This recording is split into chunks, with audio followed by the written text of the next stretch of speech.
Une guerre atroce ravage le monde. Les armées de toutes les grandes nations s'affrontent en des combats meurtriers. Des hommes par millions versent leur sang pour la patrie.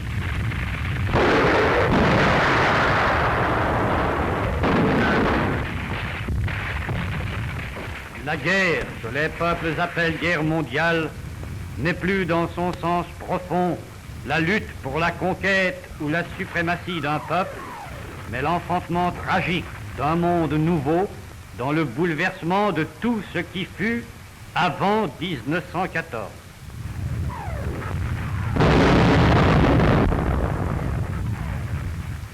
« 1917, rupture du front russe sous le choc des armées allemandes et autrichiennes. Après l'effondrement du front russe, s'écroule l'empire des tsars.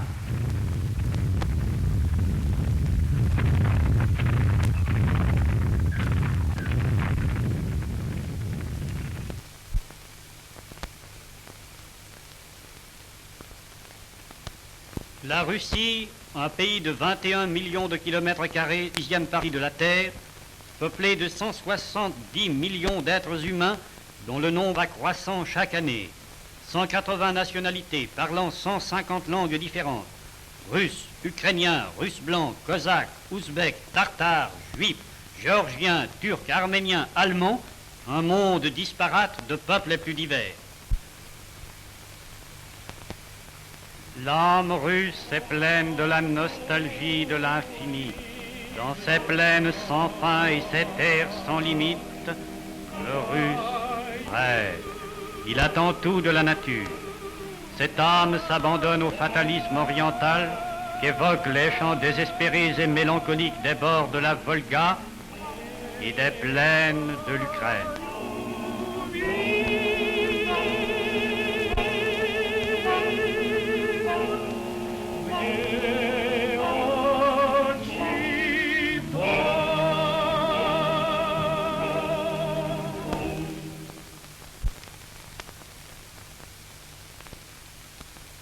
Ce peuple brisé par la plus terrible des guerres, tourmenté par la faim, la misère et le désespoir, c'est un chant inculte qui attend la charrue.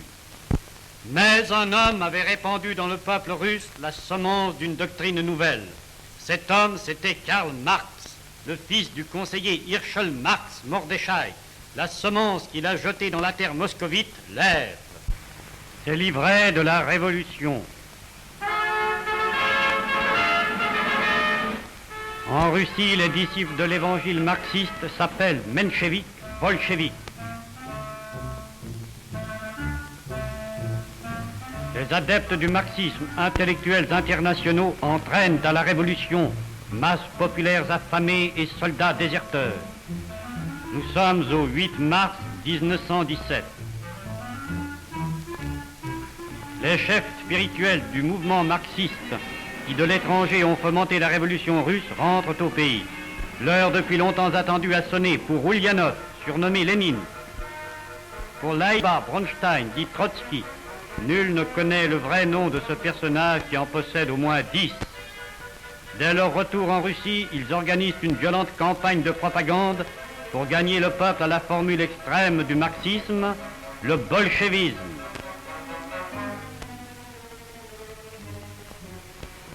Masses affamées et désespérées adhèrent à la révolution qui les conduira au paradis communiste. À l'ouvrier qui a vécu jusqu'alors en communion mystique avec sa petite mère, quand on est sans patrie, la famille est un non-sens. Donc,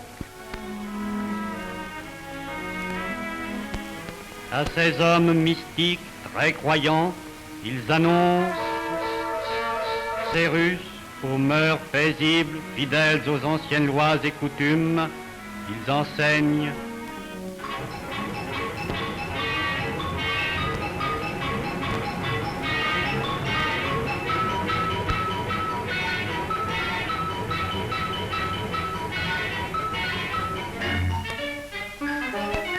Aboutissement de cette doctrine,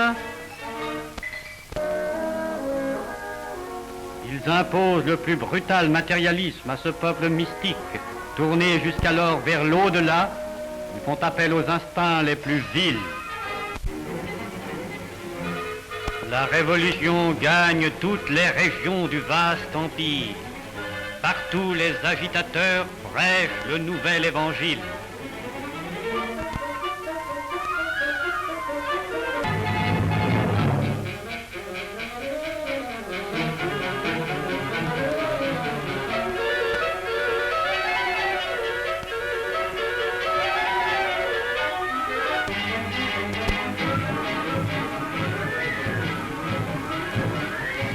Les communistes savent que pour passer de la parole à l'action, il faut faire appel au rebut de l'humanité qui seul saura réaliser de cruelles besognes.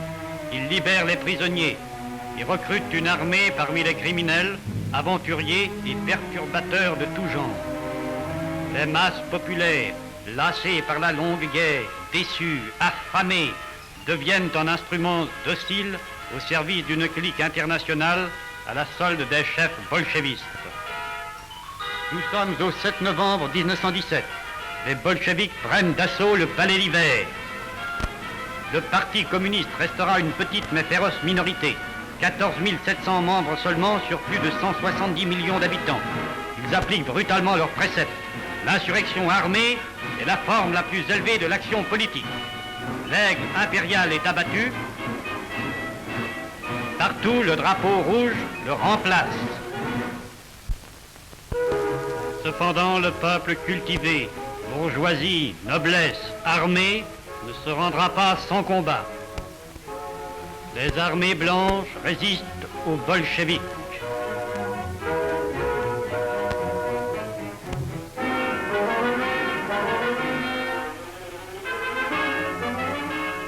Trotsky recrute de force et organise les troupes révolutionnaires.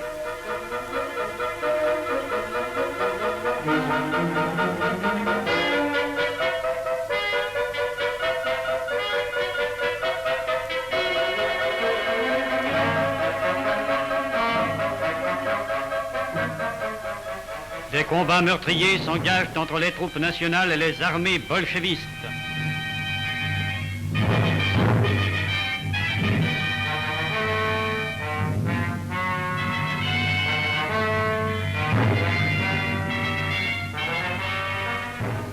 La résistance nationale fléchit. Les centres les plus importants tombent aux mains de la Révolution. Lénine et Trotsky s'emparent du pouvoir.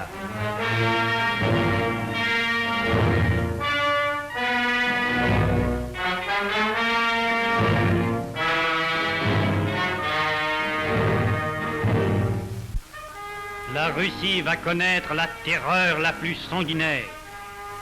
La Tchéka, l'actuelle GPU, fusille et massacre bourgeois, frères, nobles et paysans.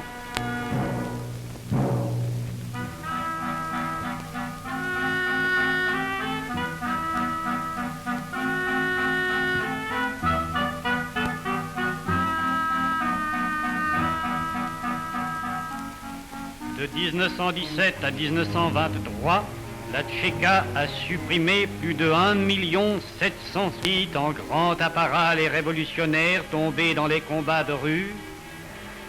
On refuse la sépulture aux morts de l'adversaire. La doctrine élaborée par les révolutionnaires dans les faubourgs des grandes villes occidentales va connaître les plus terrifiantes réalisations. Le roi est abattu. Clocher des églises resté debout. Le drapeau rouge flotte. Les ont profané. L'image de la Sainte Trinité est rendue bolchevistes. Les églises deviennent du peuple. Une doctrine qui méprise la vie humaine ne respecte pas la majesté de la mort.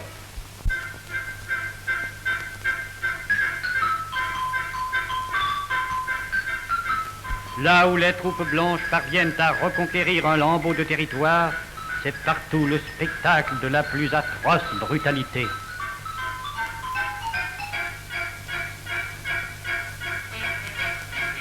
En mains endroits, les gardes blancs doivent réenterrer les cadavres arrachés à leur tombe et profanés par les bolcheviks.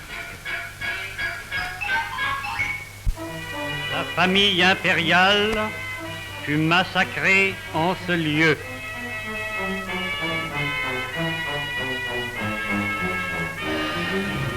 Les nouveaux maîtres de la Russie organisent en hâte une armée qui doit vivement le règne de la terreur.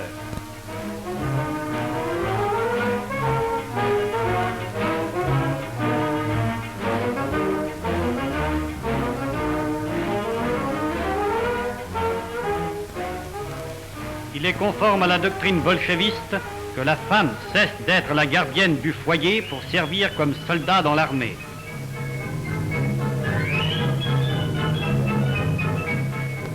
Jeunes adolescents des deux sexes marchent côte à côte dans les bataillons de la garde civile. Aventuriers et criminels, accourus de tous les pays du monde, constituent la brigade internationale. Lénine règne en dictateur sur le paradis soviétique, terre sanglante, terre d'horreur et de souffrance. Lénine a groupé autour de lui tout un état-major de techniciens et de professionnels de la révolution, de théoriciens marxistes et de terroristes. Trotsky, chef suprême de l'armée. Kalinine, président du Parlement. Radek Sobelson, chef des Spartakistes, grand théoricien du bolchevisme. Sinoyev, alias Apfelbaum, et Unschlicht, les chefs redoutés de la Tchéka. Lunacek, Herschel Yagoda, plus tard chef de la GPU. Angers domine. En 1921, sur 560 commissaires des soviets, 460 sont israélites.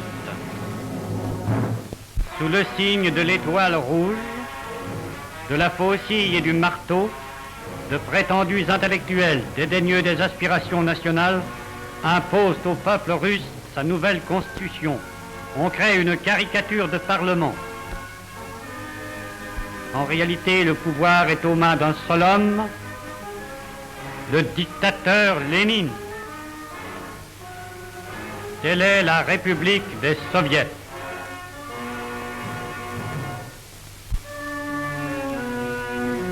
Les pays en contact direct avec le bolchevisme russe sont les premiers contaminés. Le virus communiste a franchi la frontière russe. Finlande, Allemagne, Hongrie. Pour la Russie, la Finlande est la porte de l'Occident. Une propagande active soulève les masses. La terreur s'organise. Par centaines de mille, les gardes rouges, appuyés de troupes soviétiques, tentent de conquérir le pays pour le compte des soviets. Le mouvement Lapo groupe les forces de la résistance nationale. Le général von der Goltz arrive à la tête d'un corps franc. La partie est gagnée, mais les pertes sont lourdes. 6 000 soldats finlandais et allemands, 2 500 civils reposent dans le cimetière de Kouvola. C'est au tour de l'Allemagne. Le poison bolchéviste filtre à travers le front russo-allemand. 4 années durant, les armées allemandes ont fait face aux armées du monde. Mais la décomposition de la troupe est rapide dès que le virus bolchéviste y pénètre. La marine se mutine. On organise des soviets d'ouvriers et des soviets de soldats.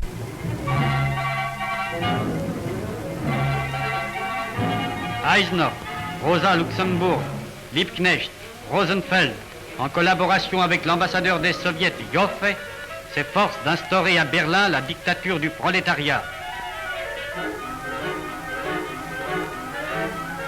Les spartakistes lèvent le drapeau de l'insurrection.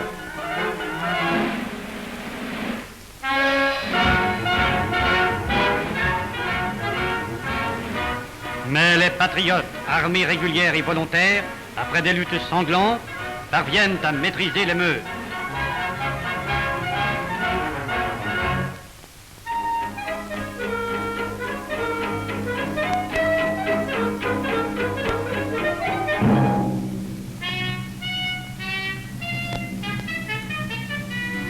Le 7 avril 1919, la République des Soviets est proclamée à Munich. Le matelot Eglohof, les commissaires soviétiques Levin, Axelrod et Levin imposent la dictature communiste à la Bavière. Pour s'emparer du pouvoir, le grand moyen, toujours le même, la terreur. Dans la cour du gymnase Luitpold à Munich, 9 bourgeois et une femme sont fusillés comme otages.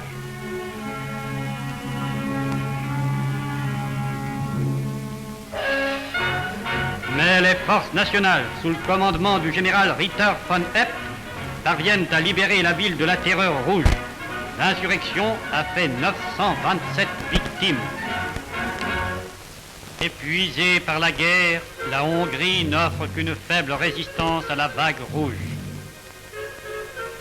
Aaron Kohn, alias Bela Kun, dirige l'insurrection. Lénine finance son entreprise en lui versant 12 millions de roubles. Le régime de l'épouvante dure 133 jours. Des milliers de victimes sont égorgées par celui qu'on appelle le bourreau de Hongrie. Enfin, le sauveur se lève, l'amiral Horthy. Le premier assaut du bolchevisme doit conquérir le monde, a échoué. Mais les maîtres de la Russie ne renoncent pas à leur plan.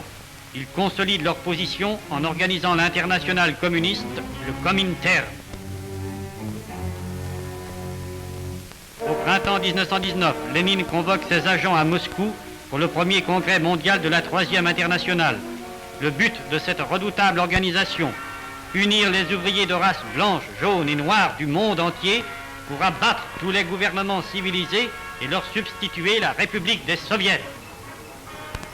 Le modèle de la révolution mondiale, c'est la révolution russe. De tous les pays du monde, les agents communistes sont venus pour faire rapport sur leur activité et recevoir de nouvelles instructions. Sont présents Clara Zetkin. L'Inde a envoyé ses délégués. La Balabanov, Radek Sobelson, Serati,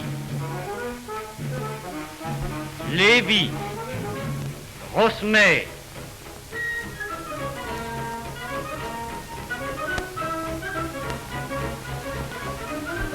Semaen.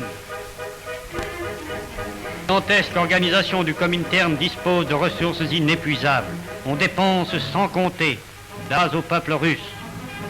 La clique internationale qui terrorise la Russie emploie son or pour corrompre le monde entier. Sur tous les points du globe surgissent des journaux communistes.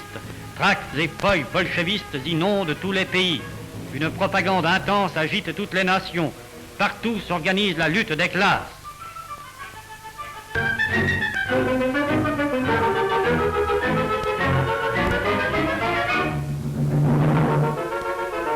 Des missions gigantesques travaillant sur toutes les longueurs d'onde diffusent l'évangile communiste dans toutes les langues. Moscou enserre l'univers dans le filet de sa redoutable organisation. Les uns après les autres, les peuples sont mûrs pour la révolution, la semence lève. Puis la flèche de la révolution frappe l'Allemagne. Berlin, par la faiblesse de son gouvernement, devient la proie du communisme.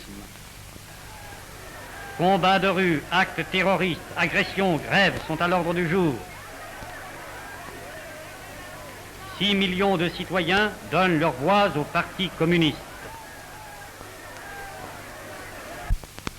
La France est atteinte. L'or russe fait des prodiges. Incidents, démonstrations de rue.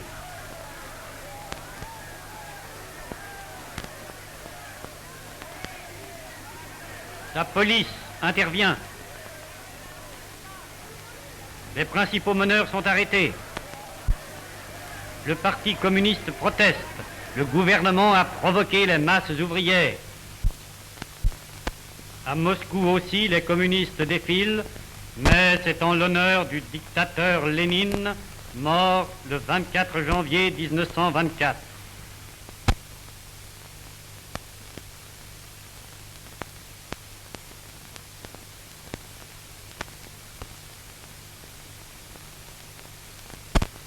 Et déjà un nouveau dictateur, Djougashvili, dit Staline, s'est emparé du pouvoir.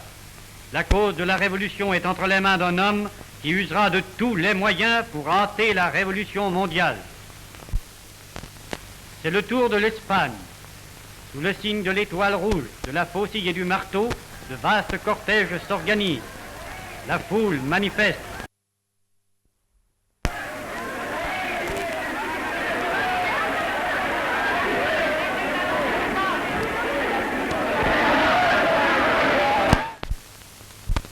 La puissante Angleterre elle-même, si fière dans son splendide isolement, n'échappe point au train de Moscou.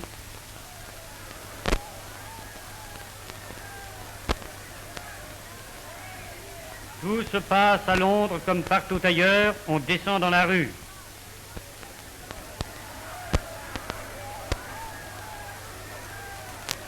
Les foules s'enivrent des maximes bolchevistes.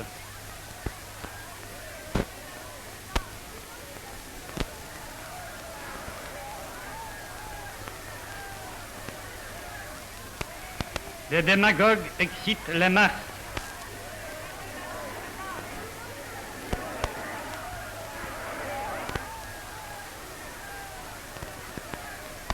Le soulèvement éclate. Les troupes doivent intervenir pour rétablir l'ordre. Des deux côtés des morts, des blessés.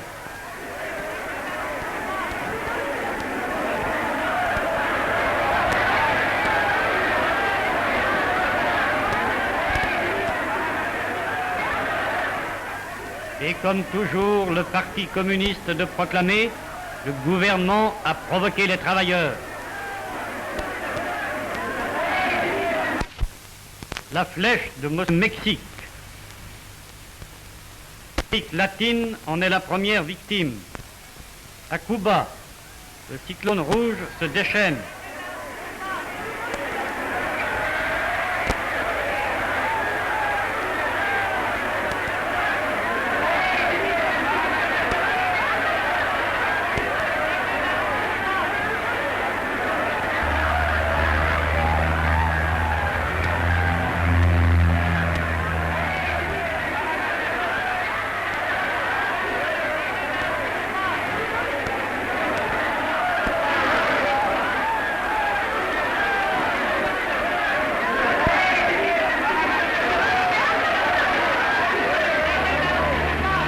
Pour rétablir l'ordre, faut livrer bataille rangée aux révolutionnaires.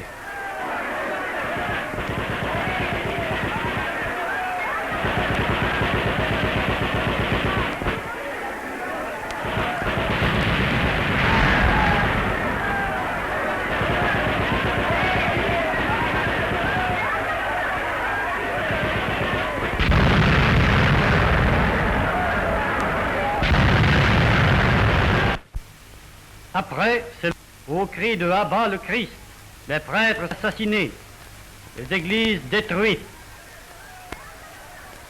Au cri de « Plus de patrie », le gouvernement est renversé. « 20 000 morts, dont 300 prêtres. Tel est le bilan de l'activité moscoutaire au Mexique.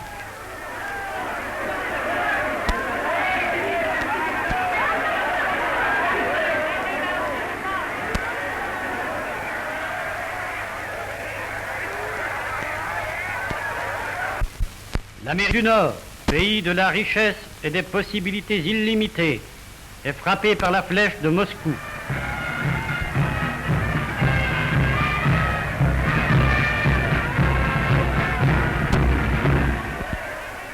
Les manifestations de rue, les démonstrations gigantesques à la mesure de cet immense pays sont pour les démagogues noirs l'occasion d'entraîner les masses à l'action.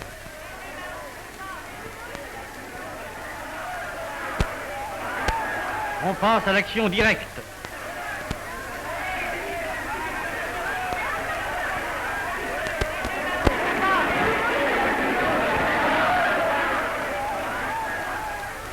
Un coup de feu éclate. Incident qui s'aggrave rapidement, dégénère en émeute. La police intervient.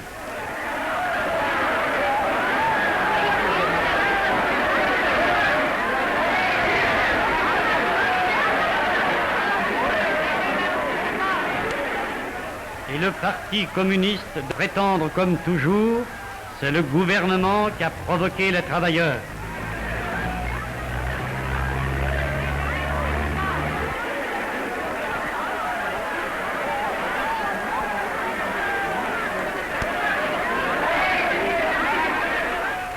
Et c'est l'occasion d'organiser de nouvelles manifestations, de nouveaux troubles, de nouvelles grèves.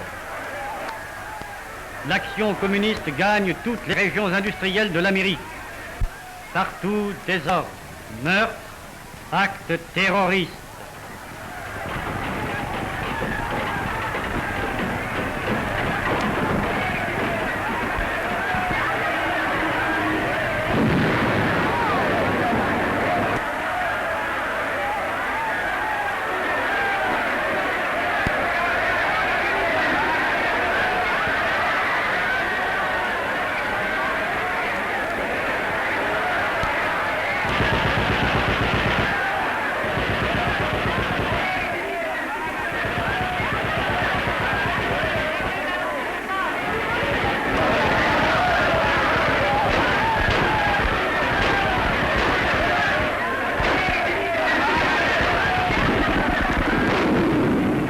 Le monde saigne. Pays comme Moscou organise des fêtes. Staline, le dictateur, proclame « La vie est devenue plus joyeuse ». Des délégations étrangères sont invitées à visiter le paradis communiste.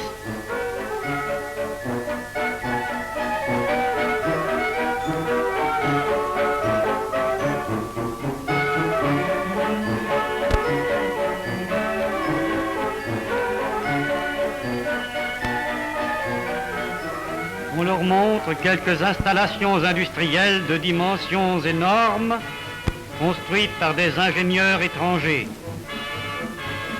Mais ce que les autres officiels ne verront pas, c'est la réalité soviétique.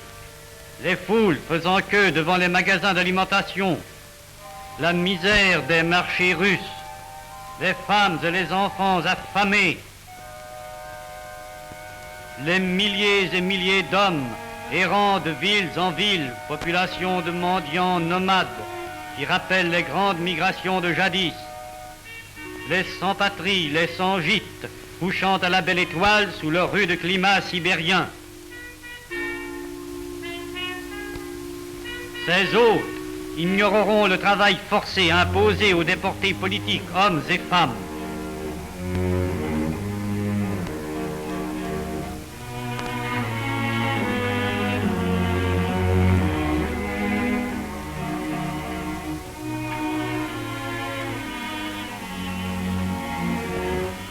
Ils ne verront pas les milliers d'enfants abandonnés qui parcourent le pays en mendiant, en volant, vivant accusations dressées contre le régime qui a détruit la famille. On leur cache l'effroyable misère, la détresse dans laquelle est plongé le peuple russe.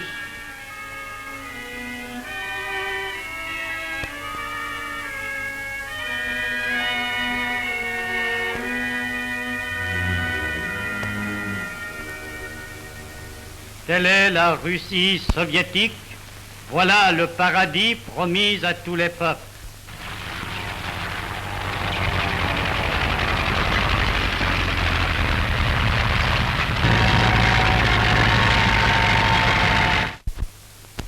Alors Moscou décide de changer de tactique. Moscou convoque ses agents du monde entier au 7e congrès international du Comintern. À ce congrès, Dimitrov, l'auteur de l'attentat terroriste de Sofia, ordonne de cesser la lutte contre la démocratie. Ironiquement, il précise comme suit la nouvelle tactique à suivre. Que signifie dans les circonstances actuelles ce rappel de la prise de Troie? Virgile raconte dans son Énéide, les anciens Grecs avaient combattu rendre la ville. Ils construisirent un énorme cheval de bois dans lequel se dissimulèrent des guerriers grecs. Ce sera le nouveau cheval de Troie. Litvinov, alias Valak, alias Finkelstein, devient l'agent de la diplomatie moscovite dans les salons, les chancelleries et les ministères de l'Europe occidentale. Le nouveau diplomate, célèbre déjà par ses exploits de Tiflis, s'extasie sur les beautés de la démocratie. La Russie devient brusquement un membre influent de la Société des Nations. Litvinov Finkelstein en préside le Conseil. Il célèbre les bienfaits de la paix, tandis qu'à Moscou s'entraînent les soldats de la plus formidable armée du monde.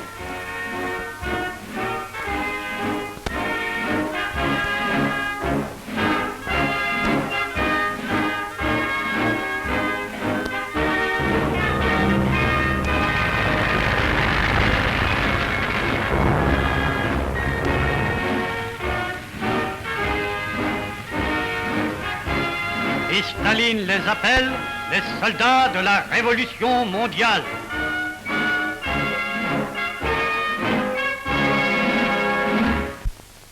Singulière ironie, Litvinov proclame à Genève: mon pays n'a jamais tenté d'imposer son idéologie aux autres États. Ce sont là propos inspirés par la nouvelle tactique dite du cheval de Troie. La ruse se substitue à la violence. Litvinov réussit à convaincre le ministre français Herriot d'entreprendre un voyage en Russie. Résultat, traité franco-russe et création du Front populaire en France. La rue s'agite à nouveau, mais les communistes ne sont plus seuls. Ils marchent bras dessus, bras dessous avec les socialistes.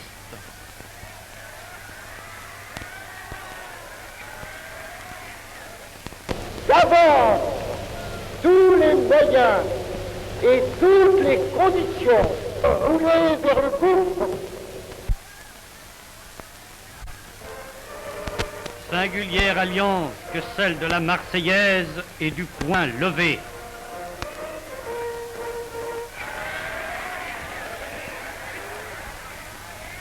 Le Front populaire s'efforce de gagner les masses en intensifiant sa propagande et en multipliant ses promesses. Torres, chef du Parti communiste français, parle avec amour de la patrie et de la paix.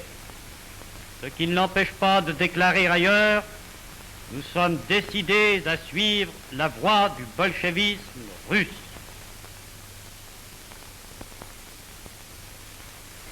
Le Front populaire y conduit tout droit.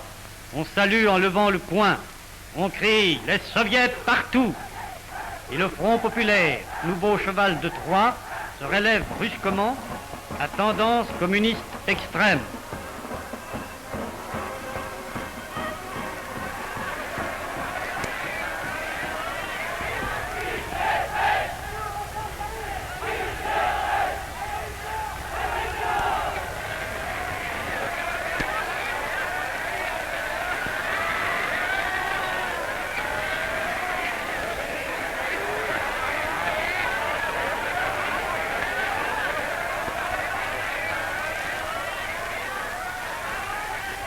Les effets ne tardent guère.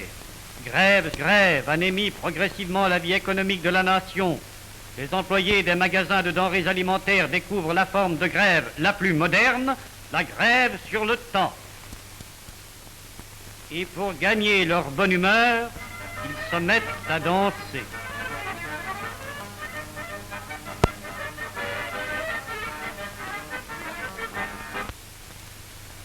Dans les cafés, les fabriques, les hôtels et les entreprises de transport, partout le travail a cessé.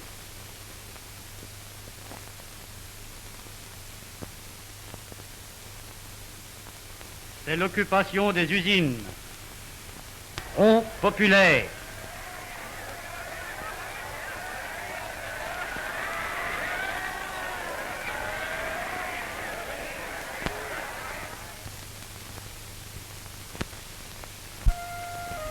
L'Espagne, pays du soleil et de la gaieté, antique culture chrétienne, va montrer au monde terrifié où conduisent les méthodes communistes.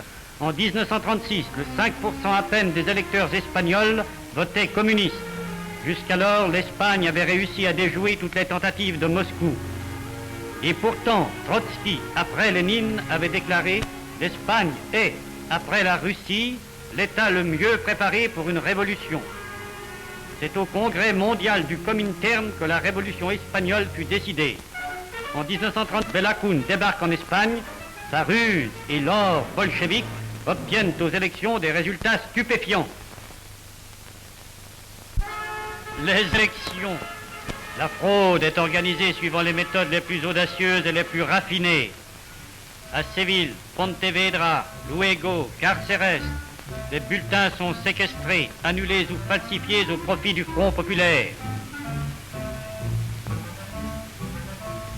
En dépit de ces manœuvres, le Parti communiste ne recueille que le 47% des suffrages. À Burgos, Salamanque, Grenade et Cuenca, on annule purement et simplement les élections. La terreur communiste instaure un gouvernement du Front populaire.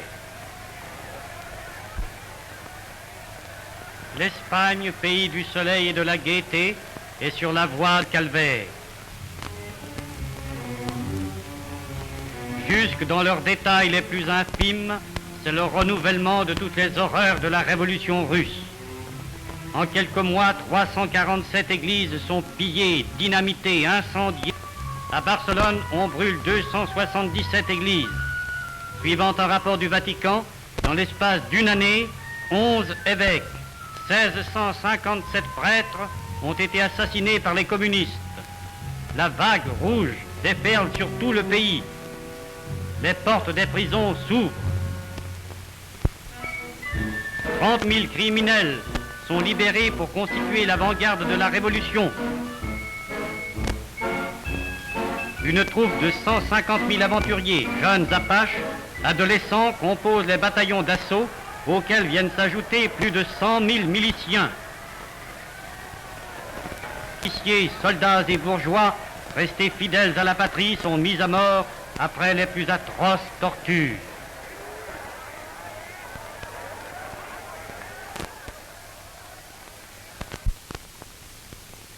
Dans tous les ports stationnent les bateaux-prisons. Un jour, sous la garde de ses bourreaux, le vapeur scellé gagne la haute mer, ayant à bord 140 officiers. Quelques heures, il rentre vide. Les prisons regorgent de citoyens arrêtés pour motifs politiques. Il n'arrive presque jamais aux prisonniers de recouvrer la liberté. Une seule chance leur reste, les balles du peloton d'exécution au lieu des supplices de la torture.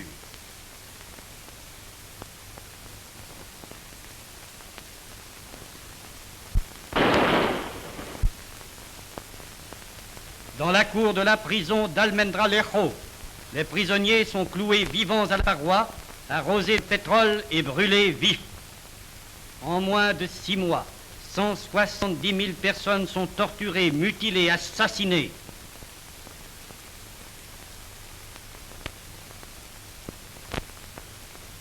En Espagne comme en Russie, la majesté de la mort n'arrête pas les communistes. La haine des rouges ravage les cimetières.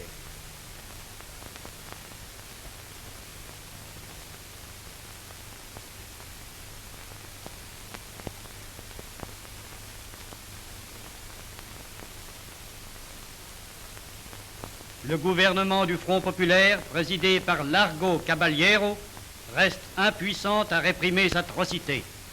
Mais lorsque la police gouvernementale assassine le chef des nationalistes, Calvo Sotelo, l'Espagne se révolte. Conduits par le général Franco, les Espagnols nationalistes déclarent le gouvernement illégal. Ils se dressent contre les usurpateurs.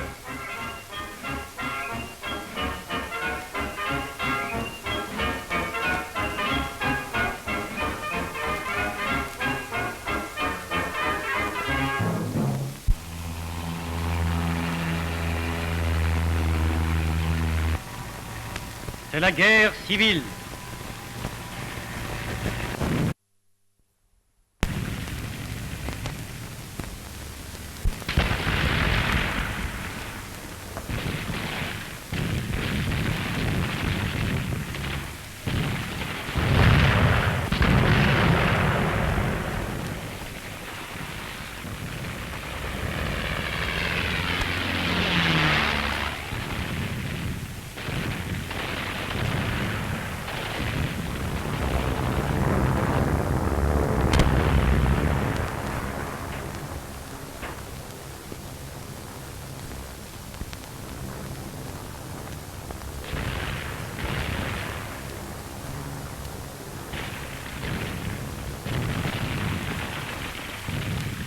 Moscou redouble d'efforts. Il envoie à Madrid comme ambassadeur des soviets son délégué à la Société des Nations, Moïse Rosenberg. Le gouvernement Caballero conclut avec lui un accord prévoyant la fourniture d'armes, de pétrole, de produits chimiques, la création d'une armée rouge internationale et l'achat d'armes et de munitions dans tous les pays. L'Espagne connaît les pires horreurs. Femmes et enfants sans abri errent par milliers à travers le pays. Mais qu'importe à Staline et à ses acolytes, une seule chose est nécessaire, réaliser le programme. C'est pourquoi ils reçoivent avec enthousiasme et prodiguent les honneurs princiers à la délégation soviétique espagnole venue en Russie pour demander aide et renfort. Le voyage de Moscou apporte à l'Espagne de nouveaux appuis. Un observateur anglais à Gibraltar affirme que durant le seul mois d'octobre 1936, des bateaux soviétiques ont déchargé en Espagne 300 avions de bombardement, 100 000 fusils, 15 000 mitrailleuses, 200 canons lourds, 300 millions de cartouches. La guerre civile se prolonge. Depuis longtemps, elle est devenue autre chose qu'un simple conflit entre Espagnols.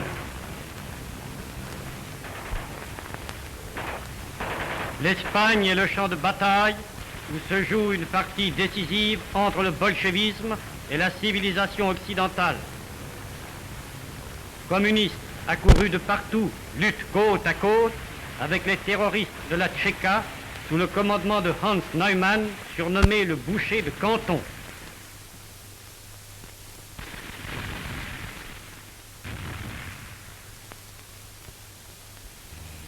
Vronsky, l'organisateur des tueries madrilènes, préside aux exécutions. Le Hongrois Lazar Pekete, qui se fait appeler général Kléber, commande la brigade internationale.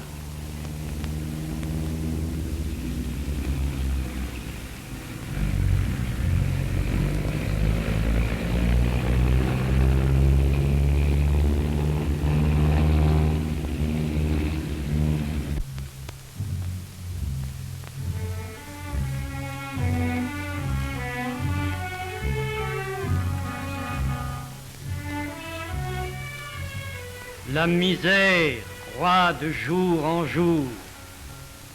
De jour en jour, de nouvelles souffrances s'ajoutent aux souffrances.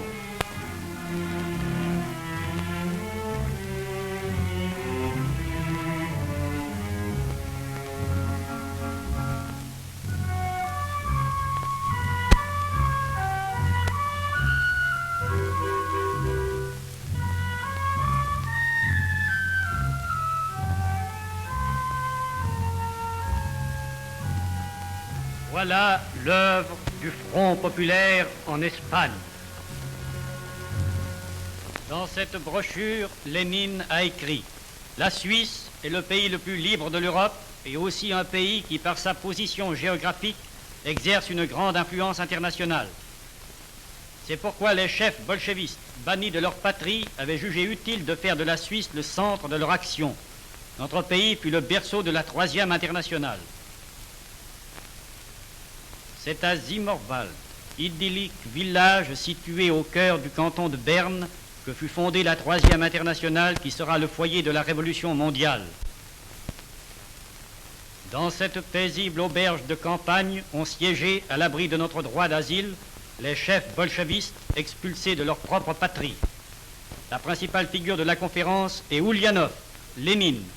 C'est à Zimmerwald que pour la première fois le chef de la Révolution mondiale proclama les principes du bolchevisme international.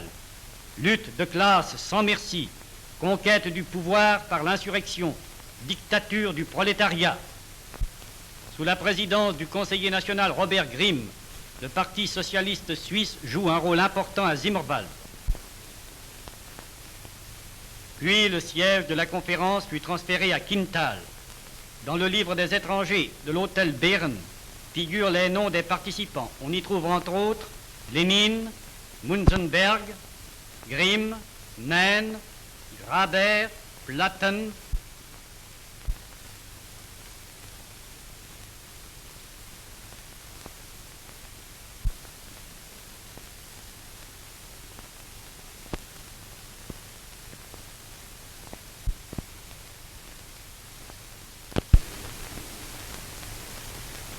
À Berne, les dirigeants du mouvement se rencontrent régulièrement au premier étage du restaurant Shop Amthausgasse. Lénine vit surtout à Zurich, où une plaque commémorative rappelle le lieu de sa résidence. Il excite le peuple contre l'armée. La défense nationale, proclame-t-il, est une manœuvre bourgeoise pour tromper et opprimer le peuple.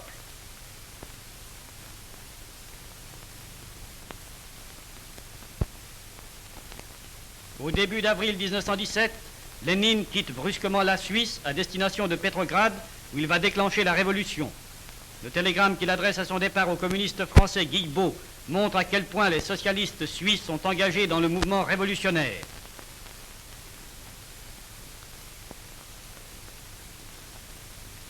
Le triomphe de la révolution en Russie, les événements en Allemagne, en Autriche, en Hongrie, en Finlande, devait être le signal de la révolution dans notre pays. Du quartier général, la maison du peuple à Berne, partent les ordres secrets relatifs à la grève générale en Suisse. En automne, le comité révolutionnaire d'Olten est constitué sous la présidence de Grimm.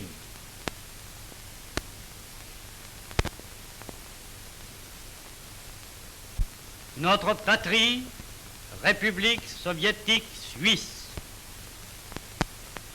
Un dictateur est déjà désigné par Lénine dans la personne de Radek Sobelson, le chef des spartakistes. Dans une lettre adressée de Suisse à son ami, Radek écrit « Si, comme je l'espère, nos affaires vont bien, il y aura de grands changements d'ici à la fin de l'année dans le pays de Guillaume Tell. Tu seras satisfaite, tu rouleras sur l'or. »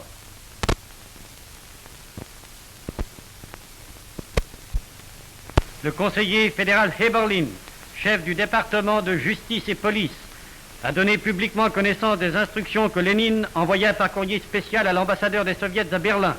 Ces instructions, dont l'authenticité est incontestable, précisent toutes les mesures à prendre en Suisse au moment décisif.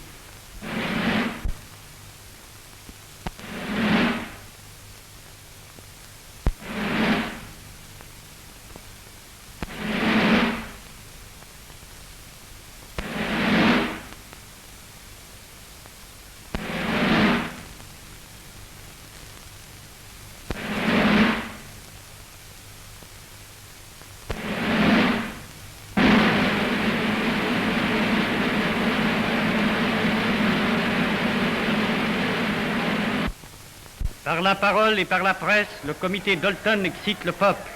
Il organise des manifestations en masse.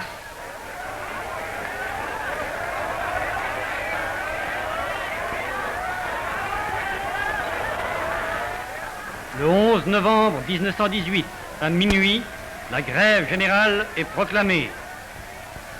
Des cortèges de manifestants parcourent les rues des grandes villes.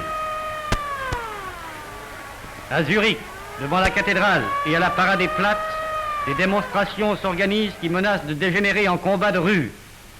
Ulrich Willet, général de l'armée suisse, pleinement conscient du danger qui menace le pays, réclame du gouvernement fédéral une attitude énergique. Le Conseil fédéral adresse une proclamation au peuple suisse. L'Assemblée fédérale se réunit. L'heure est grave. Les troupes sont mobilisées. Sauvera la Suisse. Le colonel Sonderegger, avec ses troupes, libère Zurich. Berne salue avec enthousiasme les bataillons fribourgeois commandés par le colonel de Diesbach, qui viennent monter la garde au palais fédéral. La patrie est sauvée, la Suisse demeure la terre de la liberté.